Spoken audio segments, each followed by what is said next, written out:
Akala mo ba normal lang ang sobrang init ngayong 2026? Well, parang may nagtaas ng thermostat ng mundo at itinago ang remote. Ngayong 2026, maraming eksperto ang nagbabantay sa posibleng epekto ng Super El Nino, isang climate phenomenon na maaaring magdulot ng matinding init, tuyot, at kakulangan sa tubig sa iba't ibang bahagi ng mundo.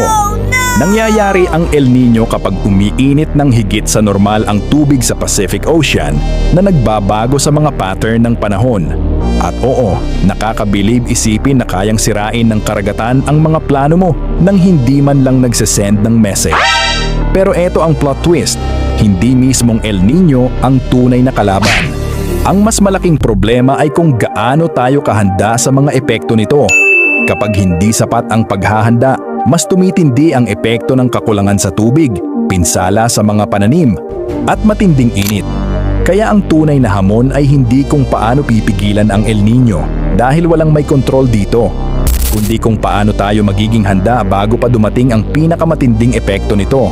Dahil minsan, ang pinakamapanganib na bagay ay hindi ang pagbabago ng kalikasan, kundi ang pag-aakalang mananatiling pareho ang lahat.